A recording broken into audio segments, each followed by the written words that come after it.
खबर के साथ पांचवी के पुलिस मुख्यालय में 16 इनामी नक्सलियों ने ऑपरेशन नवजीवन 2 के तहत सरेंडर किया है।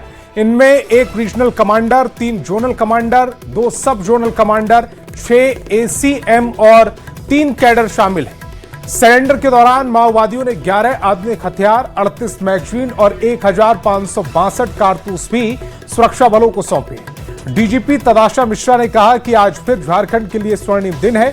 ऑपरेशन नवजीवन 2 के तहत यह सरेंडर हुआ है।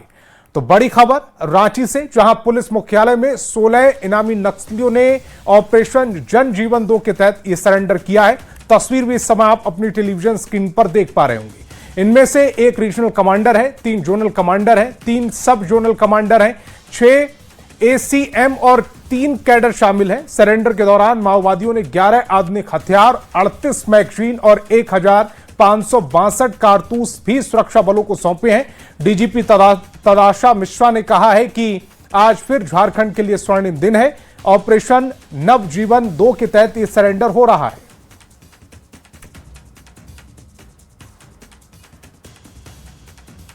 नवजीवन 2 के अंतर्गत 16 सीपीआई माओइस्ट के लोगों ने सरेंडर किया है, जिसमें regional committee member 1, zonal committee member 3, सब zonal committee member 3, area committee member 6 और दस्ता सदस्य 3, 11 हथियारों के साथ 1562 गोलियों के साथ आज पुलिस महानिदेशक महोदया के समक्ष आत्मसमर्पण कर रहे हैं।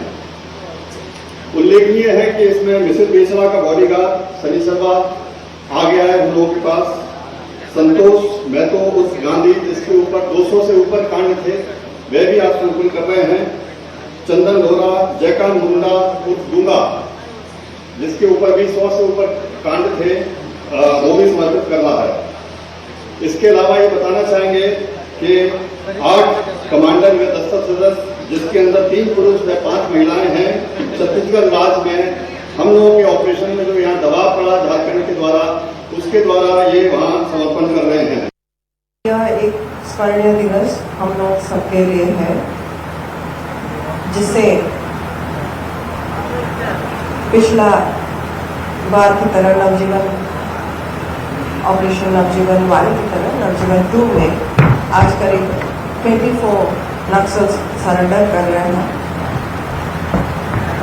इसके लिए जो भी organisations, police, CRPF, cobra, JJ, सभी ऑर्गेनाइजेशंस एवं अन्य ऑर्गेनाइजेशंस जो हम लोगों को इसमें मदद किए हैं, सहायता दी है, उन सभी का मैं धन्यवाद दे रही हूँ, आभार कर रही हूँ। आज के दिन में उन सभी ऑर्गेनाइजेशंस के जो शहीद कर्मियाँ हैं, जो बलिदान, जिनका बलिदान को स्मरण करने बिना ये दिवस संपूर्ण नहीं होगा, वो भी मैं उनको नमन करती हूँ। और 14वीं जेपीएससी परीक्षा में गड़बड़ी को लेकर सीआईडी की जांच लगातार जारी है।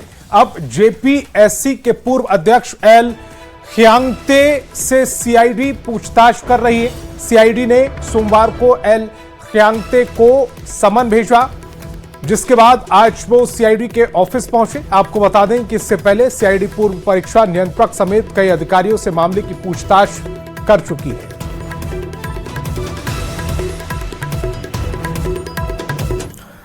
धनबाद में अवैध कोयला कारोबारियों के खिलाफ झारखंड और पश्चिम बंगाल की ईडी दबिश का ईडी की टीम जो है वो दबिश कर रही। 25 जगहों पर सुबह से छापेमारी की जा रही। कोयला व्यवसाय से जुड़े बड़े कारोबारी से लेकर राजनीति से जुड़े लोगों के घर, ऑफिस और कोयला भट्टा में छापेमारी की जा रही। वहीं ईडी की टीम ने बीसीसीएल कर्मी कैलाश रजक के आवास में भी छापेमारी की। ईडी की छापेमारी से इलाके में हड़कंप मचा हुआ है।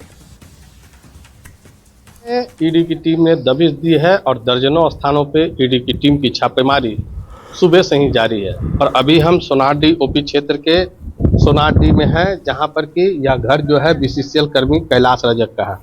और अब जो है ईडी की टीम ने यहाँ भी दबिश दे दी है। आप देख सकते हैं कि सुरक्षा गार्ड कैलाश रजक के घर के ठीक दरवाजे के सामने खड़ा है और ईडी की टीम घर के अंदर में पूरी तरीके से जांच पड़ताल कर रही है। बताया जा रहा है कि कोयला व्यवसायी के साथ में कैलाश रजक और उनके जो पुत्र है उससे संबंध है। और इसी को लेकर जब ईडी की टीम को छापेमारी के दौरान में इनपुट मिला, उसके बाद यहाँ पर छापा मारने पहुंची हुई है। सुबह से कई स्थानों पर छापेमारी चल रही थी और अब जो है ईडी की टीम ने यहाँ भी दबिश दे दी है। फिलहाल ईडी की टीम को क्या कुछ हाथ लगा है यह जानकारी तो नहीं मिल पाई है, लेकिन सुबह से जिन स्थानों पर छापेमारी चल रही थी उन कोयला व्यवसायियों के कोयला व्यवसाय को देखरेख करने में कैलाश रजक और उनके पुत्रों की अहम भूमिका थी। कैलाश रजक का घर NH-32 के ठीक बगल में ही स्थित है और ईडी की टीम अभी थोड़ी देर पहले ही यहां पर पहुंची हुई है। संजय गुप्ता, न्यूज 18, धनबाद। और धनबाद के 25 कोयला व्यापारियों के घर पर केंद्रीय जांच एजेंसी ईडी की कार्रवाई अहले सुबह से ही हो रही है। ईडी कोयला तस्करी और कोयला के अवैध कारोबारी से संबंधित मामलों को लेकर छापेमारी कर रही है। इसी के बीच डुमरी के विधायक जयराम महतो ने कार्रवाई पर सवाल खड़े कर दिए। उन्होंने कहा कि कार्रवाई सत्ताधारी दल के सांसद और विधायक के यहां होनी चाहिए क्योंकि काली कमाई उनके पास है। के बीच होनी चाहिए क्योंकि ज्यादा तो अवैध संपत्ति जो सत्ताधारी है उनके पास है, उनके जो सांसद है उनके पास है, उनके जो विधायक है, मंत्री है, उनके पास ज्यादा है। विपक्ष वालों के पास का उतना नहीं होगा जितना सत्ता पक्ष के पास है। तो इसलिए अगर ईडी ये एक स्वतंत्र व्यवस्था है, सरकार को चाहिए कि अगर वो कार्य कर रही है तो निष्पक्ष होकर कार्य करे, इस बात का ध्यान होना चाहिए। जमशेदपुर में अत्याधुनिक का चालक प्रशिक्षण और अनुसंधान संस्थान स्थापित किया गया है। यह राज्य का सबसे बड़ा संस्थान होगा जहां न सिर्फ थ्योरी बल्कि प्रैक्टिकल क्लासेस के माध्यम से भी ड्राइवर को ट्रेन किया जाएगा। यह संस्थान 22 करोड़ 30 लाख की लागत से 11.88 एकड़ भूमि पर बनेगा। टाटा मोटर्स के अधिकारी और परिवहन सचिव के बीच इसे लेकर MOU साइन किया गया है। इस खास मौके पर सीएम हेमंत सोरेन भी मौजूद रहे। इस दौरान ड्राइविंग लाइसेंस को लेकर राज्य के सभी जिलों में कैंप भी लगाए गए थे जहां से लोगों को ड्राइविंग लाइसेंस वितरित किया गया। मुख्यमंत्री ने भी ड्राइविंग लाइसेंस दिए और वीडियो कॉन्फ्रेंसिंग के जरिए लाभुकों से संवाद भी किया।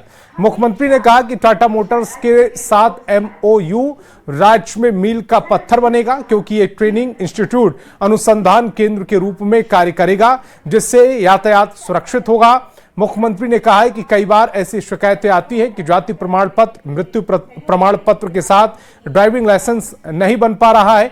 इस कारण ही सरकार की ओर से निर्देश दिया गया कि आज के कार्यक्रम से पहले सभी पेंडिंग ड्राइविंग लाइसेंस जारी किए जाएं।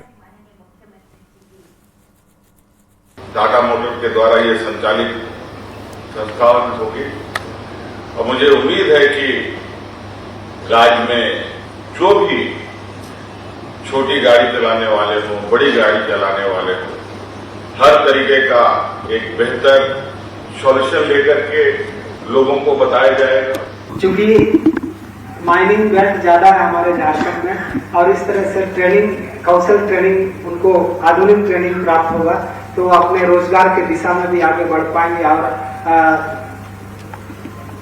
अन्य संस्थानों में भी इस तरह के कौशल प्रशिक्षण के रोजगार के अवसर प्राप्त हो सकेंगे। टाटा मोटर्स में न सिर्फ हम लोगों का विश्वास है कि गाड़ी बनाकर हम लोग रोड के ऊपर दे दें, हम लोग उन गाड़ियों को एंड ऑफ द लाइफ तक उनको देखना चाहते हैं कि किस तरीके से हमारे जो कस्टमर है उसको चलाता है, मेंटेन करता है, हमारे जो चालक हैं वो किस तरीके से उसको चलाते हैं, पूरा का पूरा माइलेज मिलता है कि नहीं मिलता है, मेंटेनेंस कम से कम हो और ज्यादा से ज्यादा जो उत्पाद है उनको एक जगह से दूसरी जगह पर ले जाया जाए। और संत शिरोमणि गुरु रविदास महाराज की 650वीं जयंती के मौके पर भारतीय जनता पार्टी देशव्यापी सामाजिक समरसता अभियान शुरू करने जा रही है। पार्टी के मुताबिक यह अभियान 29 जुलाई से 20 फरवरी तक चलेगा। इसके तहत गुरु रविदास के जीवन, विचारों और सामाजिक समरसता के संदेश को जन जन तक पहुंचाया जाएगा।